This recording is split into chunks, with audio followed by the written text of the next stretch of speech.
Welcome back to my channel, Diamonds and Washi. My name's Katie. If you're new here, hey, welcome. And if you're back, welcome back. Before I dive into it, I want to just take a moment and say yes. I am filming this after everything that's gone on with my kiddo. We're still in the midst of it. Honestly, I'm hoping to use this time to sort of process and unload and talk through what the past week has been like for us. And we'll see how this goes. It may be a little bit emotional.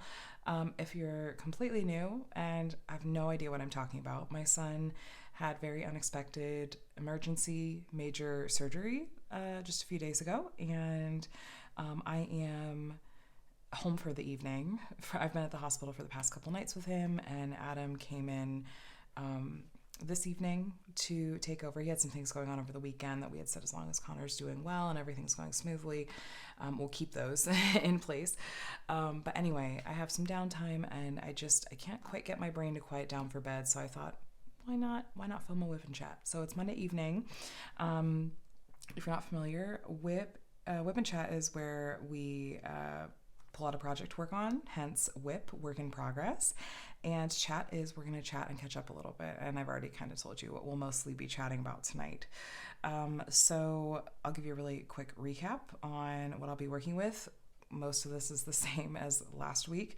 So I'm going to be working on the kit. It's partial from Diamond Dots called Fox Bliss. Ignore the glare. I didn't do any kind of real set. I didn't pull out my lighting. You guys are getting my overhead kitchen lighting at this point. I just want to keep this quick and easy. And then actually most of these accessories like the pen and the tray match my other WIP, which I cannot tell you what it is yet because you're going to find out later this week. I'm really excited. It's amazing. So the pen, this is from Black Wolf Woodworks. It's one of my favorite pens that I own. I love the colors in it. The tray is from Unimade. The minder's from Galloway's Gallery, I believe. I'll be using the Naturama's Mud in my single placer and Randa's Putty from in my multi-placer.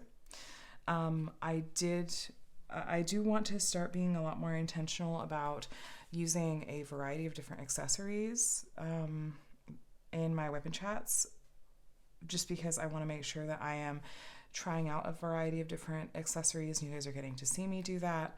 But honestly, tonight I really just needed to grab what was easy and nearby, and this is what I had packed up in my little box of tools that I took with me to the hospital, because yes, I did diamond paint when I had some downtime at the hospital. So we're gonna go ahead and get started. And I worked on this in last week's WIP and Chat, and I worked on it a little bit more since then. But haven't touched it quite as much lately. Anyway, I've been spreading it out because it's been one of my rainy day kits, and it has even more emotional impact to me now with everything that's happened. I'll get on that in a minute, but I did want to mention that loud noise you just heard. I'm actually using Harbor Freights for this one. Everything is just numbered, and I'm referring to the legends that are on like the top left and bottom right of the canvas, just to match the symbols to this, just because I thought it's a small canvas. Also, to be honest with you, most of my regular Elizabeth Ward storage is being held hostage because I am not in the mood to kit down right now. So anyway, let me get this plastic cover pulled back a bit and we'll go ahead and get started. So I know I have a lot to talk about tonight, but I do still want to ask first, how are you doing today? I hope you're doing well and that you've been having a good weekend, good week so far. It's Monday night here. I think I mentioned that. Maybe I don't. You're gonna hear how kind of all over the place I am at the moment. So I'm just gonna dive right in. I will try to spare you any really, in case you're squeamish, I'm gonna try not to go into enough detail that I'm gonna make any of you feel some type of way. I'll try to talk in general terms as much as I can. There will be a little bit of medical talk here, just so you know. So I know that you guys have heard me talk about in past weeks about how, especially even in just like last week's WIP and Chat, about how my kids were sick. I was sick, my kids were sick, and I was just like, this is just going on forever. It's this cold cough bug. Okay. So Micah and Connor and I all had what really seemed like the same bug.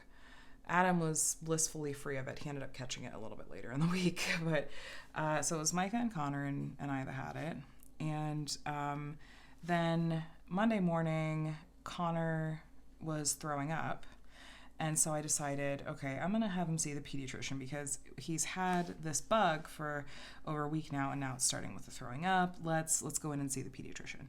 So we got in that morning, and, she did a full, checkup, sick visit, everything, and said, okay, I think this is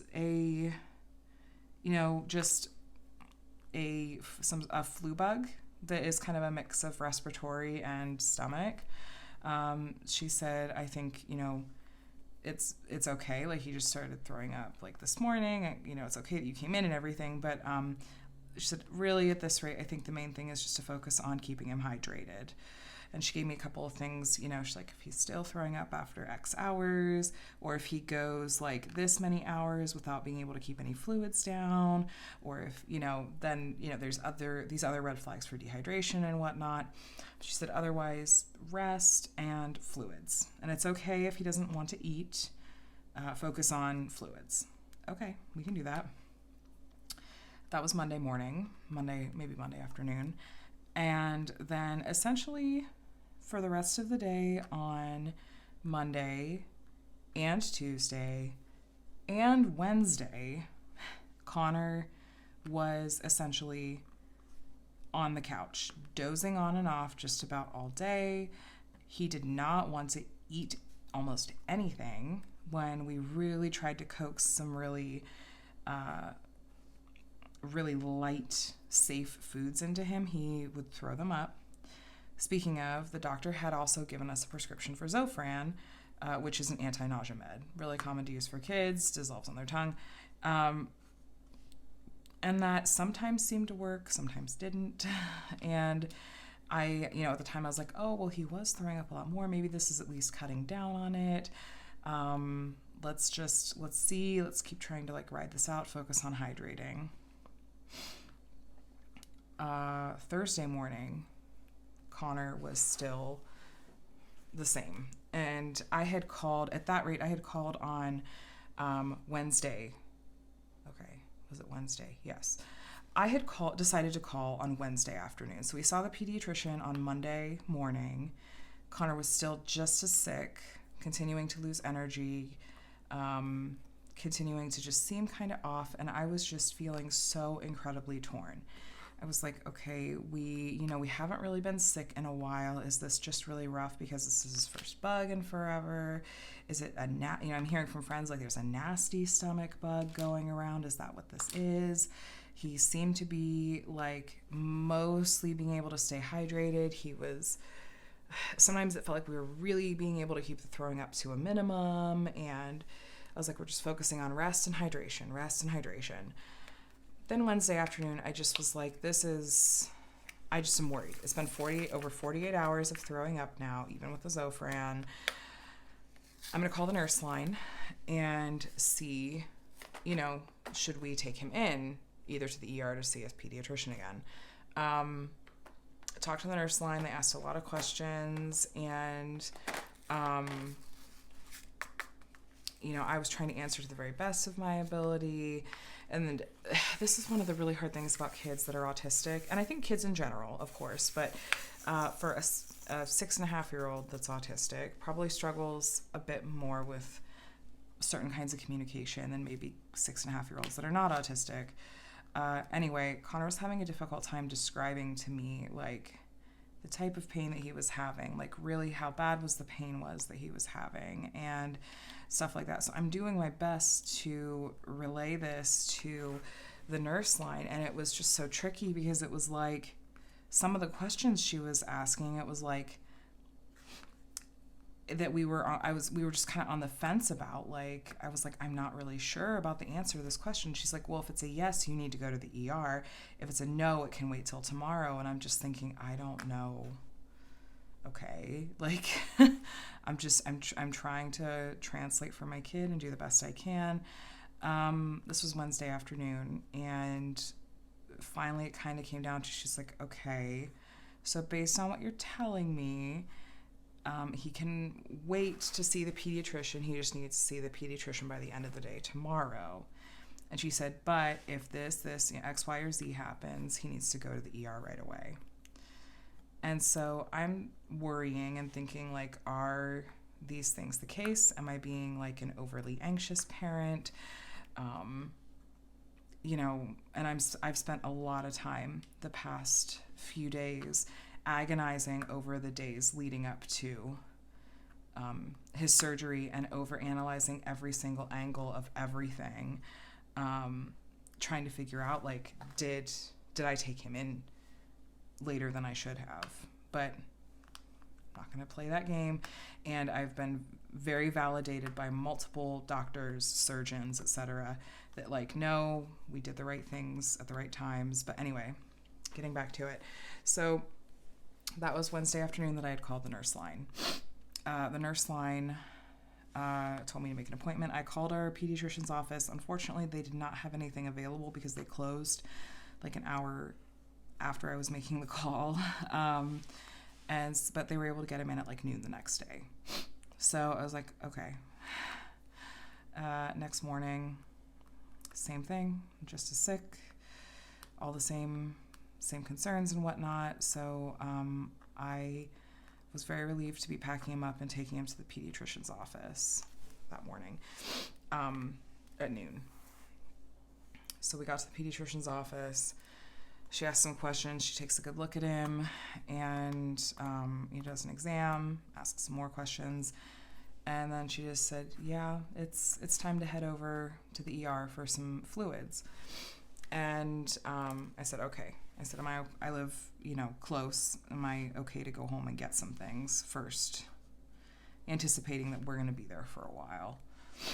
She said, "Yeah, that's fine." And then she was like, "I want to take a look at a couple other things." And she was kind of like looking at she had him lay down. I was looking at his belly, pressing on a few places. And she kind of looked at me and she said, does his belly look like distended or swollen to you at all? And I just said, I don't know. I said, Connor's always just had this cute little belly, like that he carries like a little bit of a belly. That's just his body proportions. He's not at all like overweight. That's just how his body kind of distributes. That's just how it's shaped. And so I said, I've been looking at it and trying to figure out, does this look swollen or distended or unusual? And I said, I'm not sure at this point. And she said, that's okay. And she said, I would imagine that at the ER, she's like, I'd imagine they're probably going to do an ultrasound just to see if there's anything going on in there. I said, okay. She said, she's like, a lot of kids though, they go to the ER and she's like, he's dehydrated, a bit dehydrated at this point. And he's been vomiting, for this long, having these symptoms. She's like, yeah, it's time to head in. She's like, I think that he's just going to need a bag of fluids, of IV fluid. And she said, a lot of kids, they just, they really are super lethargic and everything when they're dehydrated. And then as soon as they have a bag of fluid in them, it's like you've watered a plant and they just transform back into themselves. So that's often what happens. And so anyway, she's like, yeah, let's head to the ER. Let's make sure that he, gets hydrated again. I said, okay. So I went home to pack up a few things, grab phone chargers, grab Connor's, tablet and some toys, and grab a couple other things just for myself, like a toothbrush. And because I just figured, I was like, it's afternoon on a Wednesday, like who knows like how busy it's going to be, and I feel like a kid that needs IV fluids is probably not going to be like at the top of the list as far as how quickly they're going to actually get him back compared to the needs of other kids.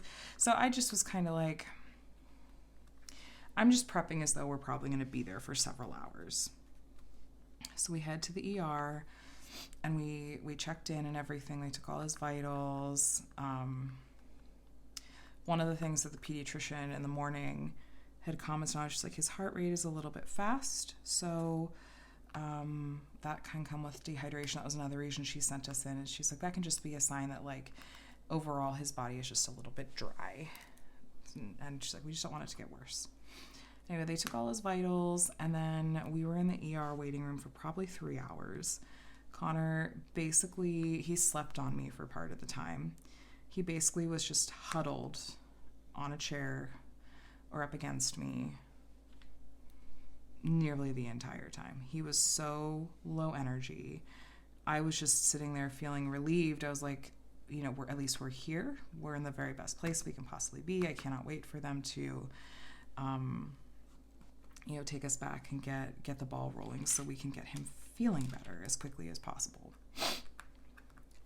So anyway, yeah, it was 3 hours. They finally got us back to a room, and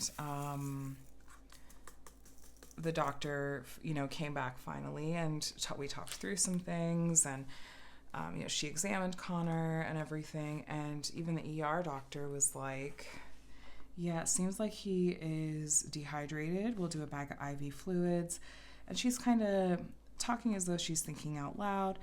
And she's like, you know, I thought about maybe, you know, we should do an ultrasound, but I really think it's just dehydration. She's like, I don't think that an ultrasound is, you know, something we really need to do. I'm thinking back to the conversation that I've had with actually not his pediatrician, but the pediatrician we saw that morning. I'm thinking back to my conversation with her, and I decide to speak up, and I said, actually, I said, just so you know, when we were at our pediatrician's office this morning, and they were taking a look at him, that the pediatrician, sorry, something fell over my back counter, and I just commented and said, you know, the pediatrician had mentioned she thought that, you know, his belly looked like it might be a little swollen or distended, and that she guessed that you guys would probably order an ultrasound just to make sure there wasn't anything else going on. The ER doctor immediately was like, yeah, that's totally fine. I have no problem ordering an ultrasound. We can go ahead and do that just to rule out anything else. I said, okay, great. Turns out that this is the one decision, the one mom instinct thing that I am super grateful that I had, and I feel like I did right.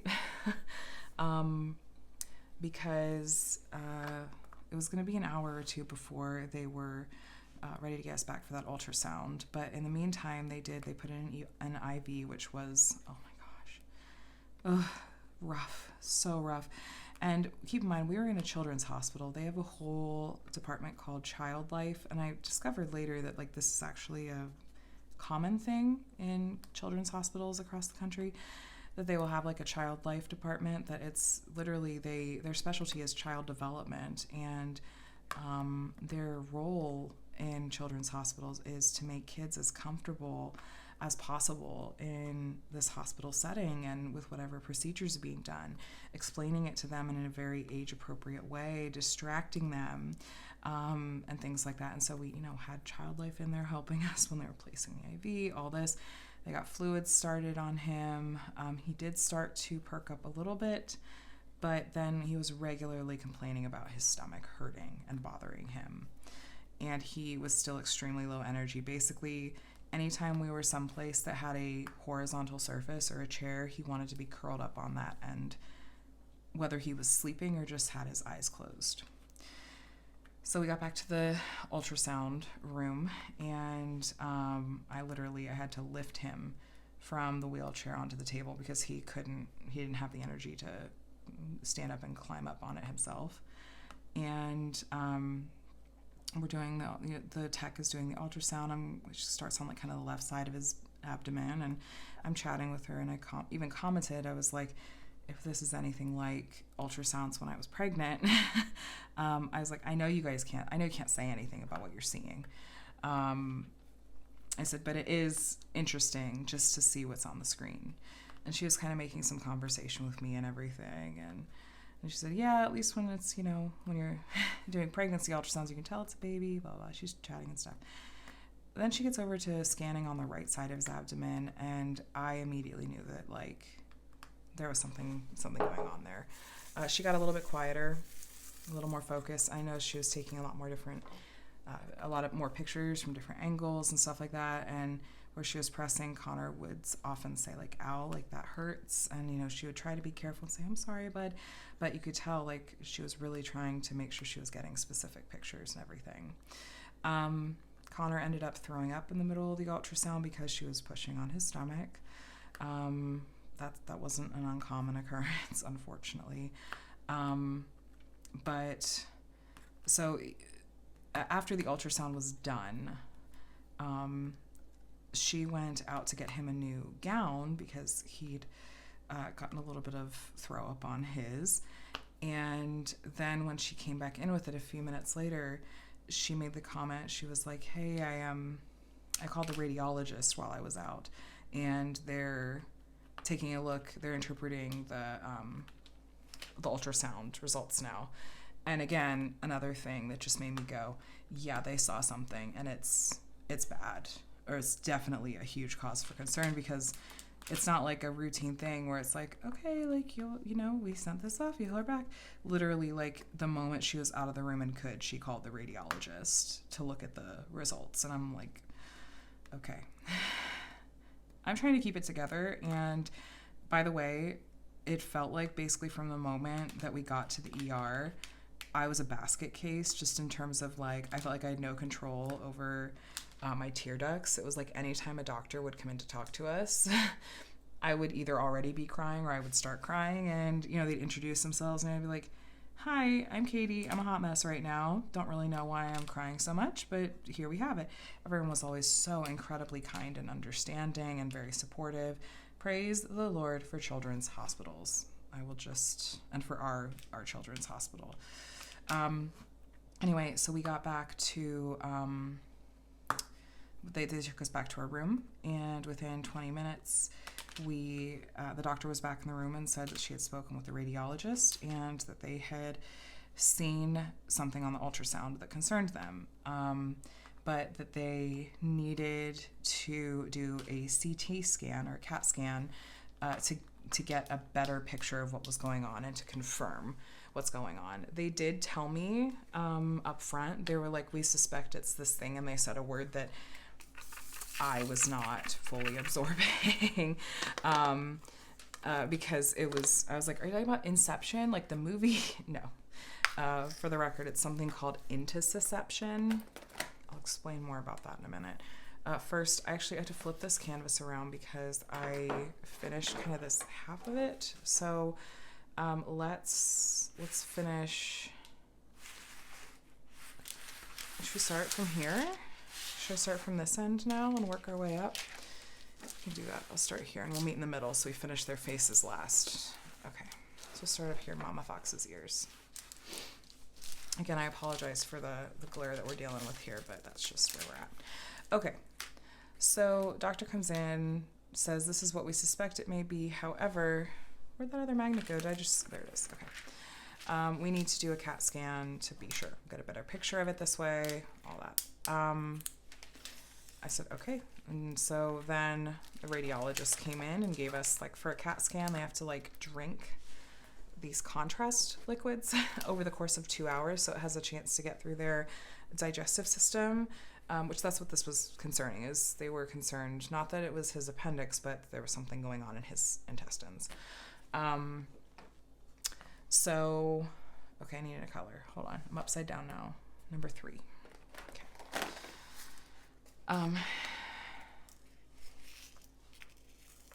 Okay.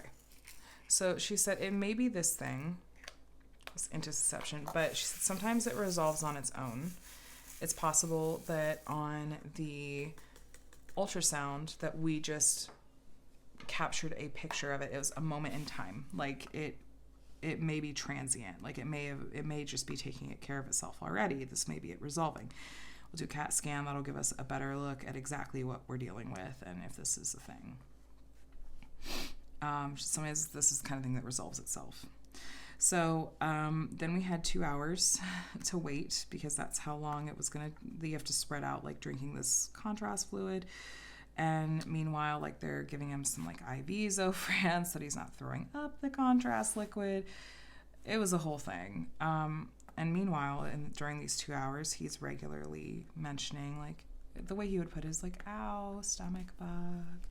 or mommy, my tummy hurts, or he would just be really quiet. Sometimes he would try to sleep, but I was constantly trying to remind him, okay, let's take a sip. Take a sip, take a sip. We got to make sure we're, getting as much of this in because I want them to be able to do this CAT scan. And then it was time for the CAT scan. They came promptly when it had been 2 hours. Went back. He did amazing with it. The team, again, just took such incredible care of us. They did the CAT scan, and they said you should hear from the radiologist or from the doctor here, usually within 20 minutes. Took us back to our room. Within 15 minutes, a nurse had walked into the room and said, hey, would you be okay with taking a call from the surgeon on the phone? I said, okay, sure. And the surgeon gets on the phone and says, okay, we've talked with the radiologist, looked over the results of the CAT scan, and yeah, he's got an intussusception. It looks like it's, it's large. And the surgical team had come by at one point just to let me know, to give me a heads up that this may be something that was going on after the ultrasound. So they're the ones that called and said, okay, this is in fact what's going on. And they had said, unfortunately, we're probably not going to be able to do this laparoscopically. Laparoscopically, that word is hard, which is where they would have been able to do it with like a really small incision. It would have been a much more minor surgery. Like they would have kind of been able to correct it. Instead, and for the next 30 seconds, you're going to hear a little bit more in-depth, like description of medically what they were going to have to do. So if you're squeamish, skip ahead 30 seconds or a minute. She said, no, what we're going to have to do is it's going to be a larger incision, probably 5 or 6 centimeters. And she said it's likely we're going to have to actually remove some of the small intestine. It's likely at this point that there may be some dead bowel in there. So if that's the case, we're going to have to remove that and then reattach. And she's like going through the different risks that are involved, like with a surgery that is much more involved like this. And so as soon as she had said like, yes, this intussusception is what's happening, I'm standing there at the nurse's station on the phone with her, and tears are streaming down my face, but I'm trying to like hold it together because I'm like, I want to absorb everything that she's saying. I'm having this moment out here in the hallway because Connor can't see me, and this is an okay place for me to fall to pieces. And like, I'm focused on what the nurse is saying, but like my body is just having this like really strong emotional reaction because I'm being told, hi, your son's about to go into major surgery, and this is very bad. And then I'm asking, so when is this going to happen? And she said, we've already called for transport to take him up to pre-op. We're going to get him prepped and get him in as quickly as possible. And I just was like reeling, like, this is all happening so fast.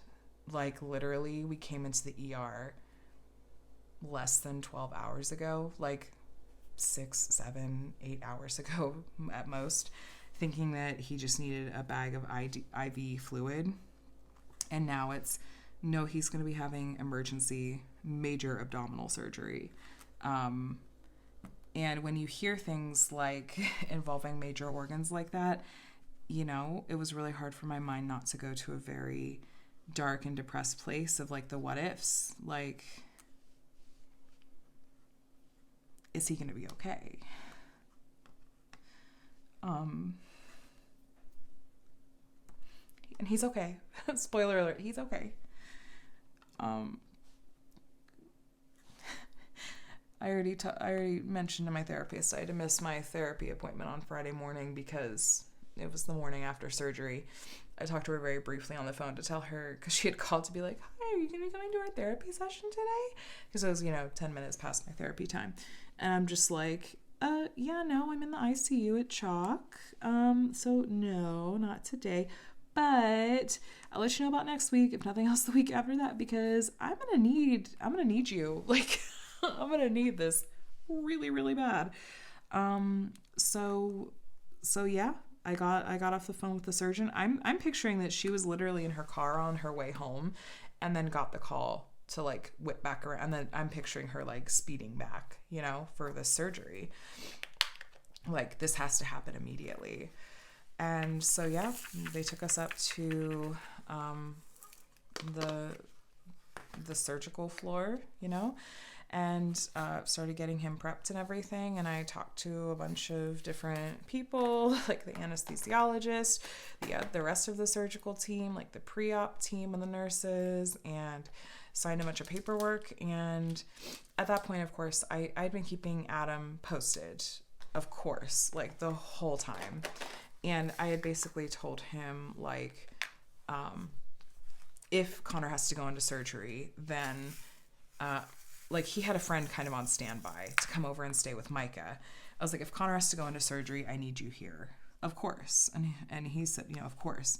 So as soon as I found out that surgery was happening, I sent the text to Adam. But literally everything happened so quickly that they had wheeled Connor back before Adam got there. He did get to talk to Adam on the phone briefly. He was extremely out of it. He was in pain.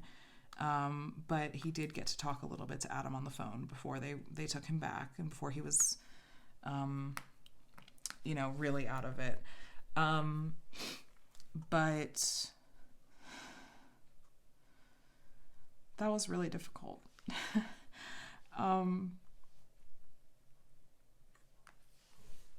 I had also let my mom know, she had said, you know, because again, I've been keeping her updated throughout the day, and she had said, you know, you say the word and I'm on my way there. And I had told her the same thing. I'm like, if Connor ends up needing surgery, then I need you to come out here. Incidentally, sorry if I was muffled there for a second. I had my hand up by my mic and might have been covering it.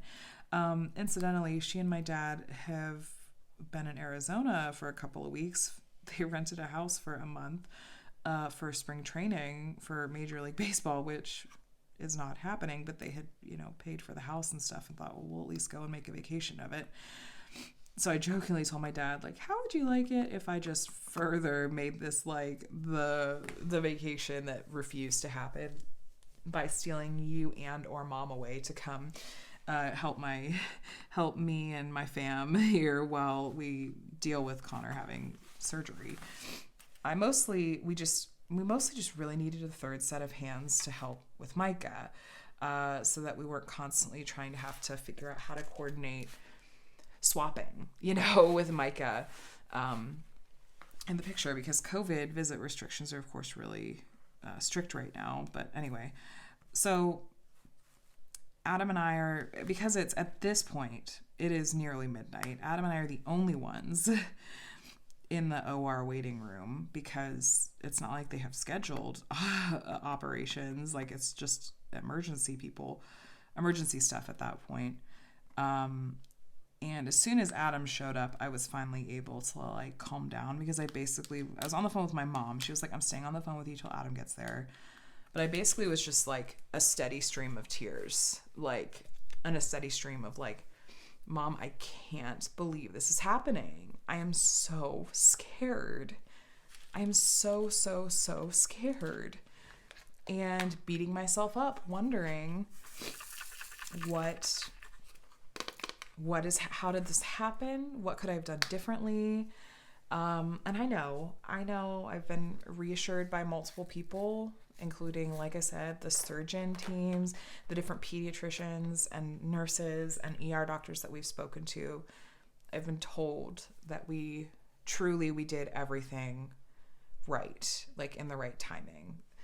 And even the pediatrician in the ER that we saw Connor was ready to just do a bag of fluid and not worry about doing an ultrasound. And that's not because she was a bad doctor or missed something. It was because that's really just what it looked like, truly, even to a medical professional. And I ultimately think that we still, like, even if we would have just done the bag of fluid, like, I think we still ultimately would have ended exactly here. Like, I don't think we would have ever left the ER. Like, I think he would have still been in pain, or they would have seen the fluids not doing what they needed to. And Anyway, so he was in surgery for almost 3 hours, and then the surgeon came out to talk to us, and she said, he's doing great. He's out there just kind of, the anesthesiologist is helping like bring him back out and stuff like that. And she said he will be spending the night in the ICU just as a precaution, because they did have to take out some of his small intestine. And she said just because, his heart rate had been elevated from the dehydration and from the surgery. And she said it's a safety, it's a precaution. He should be able to move to the regular floor, hopefully, pretty quickly the next day. So that's completely fine. We want him in the best hands.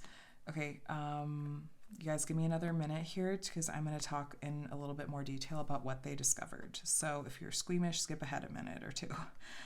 So she told us that he ended up having a significant intussusception, and it had gone on for a while, or gone on like for, not a while as in like a length of time, a while as in a length of intestine. And she said once they got it out, and by the way, let me explain. An intussusception is where the intestine sort of telescopes on itself and like gets stuck inside of itself. I know it's so gross. I know it's gross. I'm so sorry. That's why I tried to give the squeamish warning. But sometimes it'll resolve itself and kind of like untelescope. Sometimes it doesn't, which is what happened in here. So it had really telescoped quite a bit, and for a good amount, and they ended up having to remove 50 centimeters of his small intestine. Now, the surgeon immediately saw us panicking and was like, no, like she had drawn us pictures and diagrams and stuff. It was actually very, very helpful. She was amazing. She's like, no, he has tons and tons and tons left. Like, it's going to be okay. Like, the amount that they had to take out was not the problem. They did discover, she's like, when we finally got it, stretched back out and stuff, there was a mass in there. Now, she does not suspect cancer. We're still waiting on the results from pathology. She said it could be any number of things, but she suspects that it is benign. We are fervently praying that it is benign, but I am wondering if this mass has been there for a little while and has been growing. I strongly suspect that it has been what is causing his nausea and stomach issues for the past few months.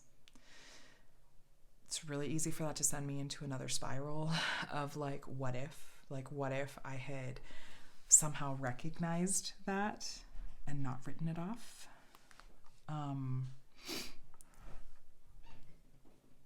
Hold on just a sec. Okay, sorry, my mom came downstairs. She's like, I needed a little snack. She's like, I do this. I fall asleep for an hour, then I wake up. Anyway, I'm trying to remember exactly what I was saying. But all this to say, we're anxiously waiting to hear back the results. Like I said, the surgeon does not suspect it's something malignant, but it's an unknown.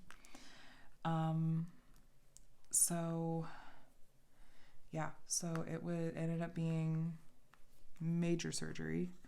The surgeon informed us, like at the time, she's like, especially because it was the more involved and intensive surgery. Normally we say 5 to 7 days in the hospital. She said, I would count on 7. And then, you won't be disappointed if you were thinking 5. And now that we're, a few days post surgery, I think it's safe to say that we're probably looking at 7. If nothing else, for my peace of mind, really. But just with, the way his recovery is going, which is going very smoothly, honestly. But it just seems likely that we'll be in the hospital for probably a week post-surgery. So surgery happened very, very late Thursday night / very, very, very, very early Wednesday morning or Friday morning. I ended up, after he got out of surgery, Adam was like, if you need to go home, you can. And I said, I have to see him first. I really have to see him, and I might need to stay until I see him awake, because I was I'm quite sure that I'm going to be dealing with some PTSD with, and not in the trendy way that people use the word sometimes, but actual PTSD from how everything happened that day. Yeah. Yeah. So, including like when I had to wheel him back into surgery. So I just said I have to see him awake, or I have to see him. Like I have to put my hands on him, and I ideally would get to see him awake. So they got him all situated in the ICU, and then came and got us, and we asked a lot of different questions of the surgeon and of the team and everything. I will say again, I was just so relieved at how amazingly well the whole team at the Children's Hospital took care of us. Literally, children's hospitals are just built and completely, like, every aspect of it is centered around taking care of children. And that includes taking care of families as well. So we did get to see him in the ICU, and he did wake up very briefly. I doubt that he'll remember that particular waking up because he was only awake for 10, 15 seconds, mostly to get upset about the tube in his nose, but went right back to sleep, and they said that's pretty normal. So he's been doing well. He got to move down to a regular unit the next morning. Adam and I have, at least one, if not both of us, have been with him every single second. My mom has been taking care of Micah, and I have very, very, very much needed my time with Micah as well.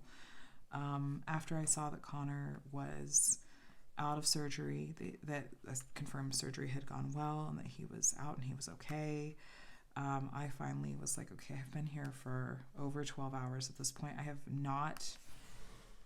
I've really not been able to eat. Adam made me eat, with good reason as well.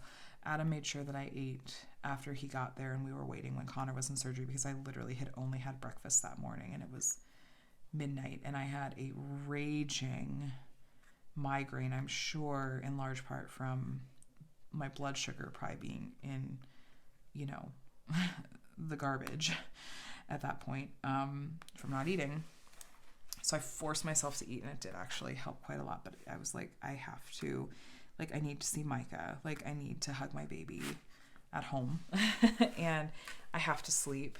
I know that I'm not going to be any good to Connor, if I'm sleep deprived and a hot mess. And I was like, I need to just go home and have a good cry and try to, an actual good cry where I don't feel like I'm trying to hold it together.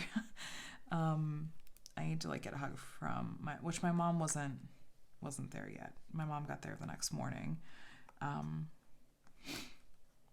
But yeah, so Adam stayed overnight with Connor in the ICU, and I put Micah on the bus for school and promptly went back to the hospital and got to see Connor and all of that. My mom got in, and then Adam and I just sort of figured out, okay, how are we going to sort of trade off here with shifts? Because, of course, again, we're not leaving Connor alone here for a single second. But we've had an amazing team taking care of us there, like I've said, and Connor's recovery has been steady. He was mostly upset, just really annoyed, especially that first day, because he had to have it's called an NG tube. I actually don't know what it stands for, but it's a tube that goes in their nose and then down into their stomach, and it just keeps the stomach empty while things heal. And that's really important. And he's got an IV in his hand. There are a couple things involved that with the incision itself. I'm not going to go into details. Don't worry. You don't have to have a squeamish warning for this part. But there was something with that was really bugging him. But it's been slow but steady progress with his healing. Every single day he has more energy and is more himself than the day before. I could have cried. I did cry. I've cried a lot. But literally the morning after his surgery, 12 hours after his surgery, okay, maybe 15 hours after his surgery, he was talking to me more in spite of the fact that he had like a tube in his nose and was less than 24 hours post-surgery and, you know, his mouth was really dry, he was still talking more in that than he had in the days leading up to his surgery, where he had been so sick. And I just kept looking at Adam and going, he was so sick. And my mom reminds me, she's like, you knew. She's like, you did everything in the right timing. She's like, but your mom instinct, you knew, because you kept saying, I'm really worried about Connor. And I go back and I put up my weekly Patreon vlog when I had some downtime in the hospital yesterday.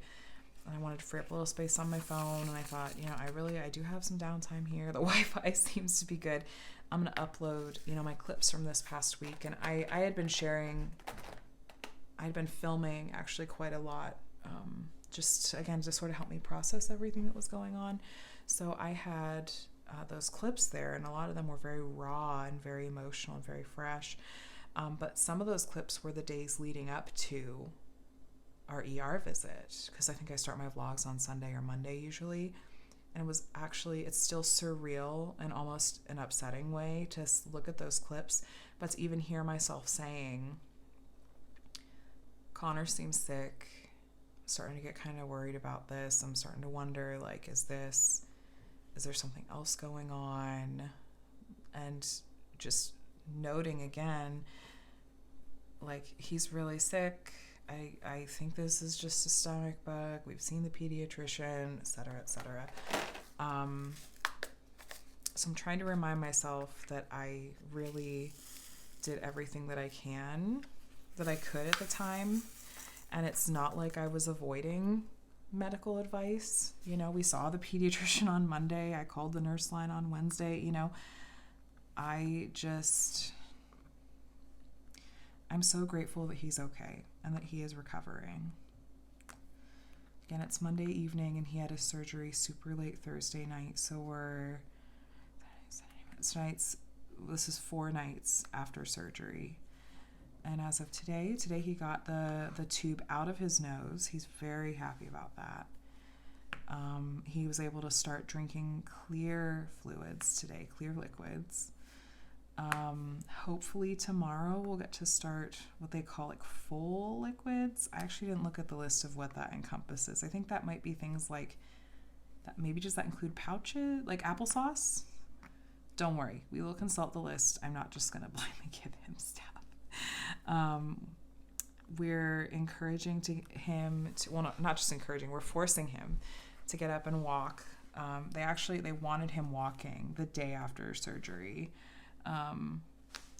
Because they said, yes, it was major abdominal surgery, but even with major abdominal surgery, the absolute very best thing you can do for your body, for healing, is to get up and walk. That's how you get things going again. That's how you really, really, really make healing happen.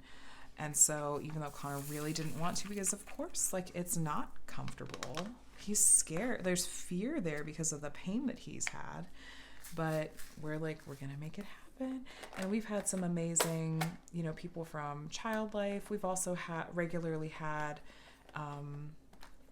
someone called a sitter. And often they're CAs, like I think that's clinical assistants, that like whenever Adam and I, like when it's night, like we actually have someone designated to be in the room to watch Connor, make sure he doesn't mess with anything, and also just to be there in case he needs anything, and that lets us sleep. There's beds in the room, but I can't tell you the relief it is for it not to be on us to be trying to either stay awake or sleep lightly so that we're able to make sure Connor is okay overnight.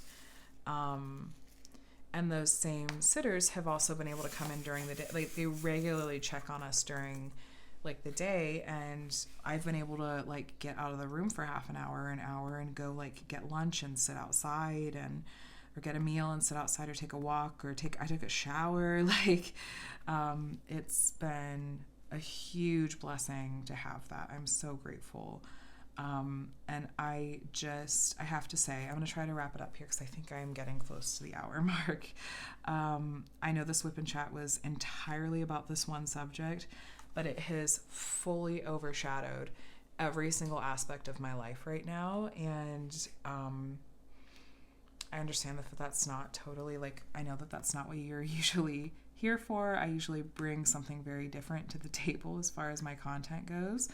But I know that you guys also, I've shared a lot about my kids with you. I know many of you really do care about them. And I have to say I am blown away. Like, I don't use that phrase lightly. Wowed, speechless at the outpouring of support when I did share about this going on. It has felt tangible to me and has left me just in awe of your willingness to extend that kindness and support and encouragement to someone that, like, I mean, you, most, if not all of you, like, have never actually met me in person before, but you are sharing kind thoughts and words and often prayers for my family and caring about them. And it's like, of course, making me emotional. I cannot even begin to tell you how much that means to me. When I felt like I was just drowning in everything that was happening and feeling completely emotionally overwhelmed and feeling like I was floundering, I have felt the kindness and support of friends and family, of you guys, and I just have to say the biggest thank you. This painting has been especially emotional for me to work on tonight. It's, again, a little bit surreal when I think about it, because I started this last week before all of this really happened with Connor. And this is a painting that I had said, even at the time, I was like, this diamond painting is part of my rainy day stash, and it's in honor of Connor. Like, even before all this happened, I was like, this is just really sweet because I am working on it because it makes me think of my oldest kiddo, because foxes, and like his whole nursery was done in foxes. All of his baby stuff was themed around foxes, and these two foxes to me have always represented like a mom fox and her baby fox. And so I said, like, I'm gonna work on this just because it, makes me think of Connor, makes me smile. I'll have to find something similar to do, for Micah. And then all this has happened with Connor, and now it just like makes me want to work on it even more, but also like makes me want to cry because I'm like, my baby. So I'm gonna leave it here, you guys. I know I talked about in the weeks after hitting my subscriber milestone of 10,000, which, thank you, by the way, for making that happen. I just, like I said, that's been, everything else in my life has been overshadowed by Connor's surgery and everything. But I still have to say thank you for helping me reach that milestone. And I know I said I was going to do some give backs in the weeks in my WIP and Chats after hitting that milestone, but I think you will fully understand why that is not happening in this WIP and Chat. I will get that together. I'm not going to leave you hanging on that, but I am going to continue to focus on family and taking care of my kiddo and my husband, my other kiddo. So I'm going to leave it here. If you guys made it all the way to the end, I would love just, how about heart emojis?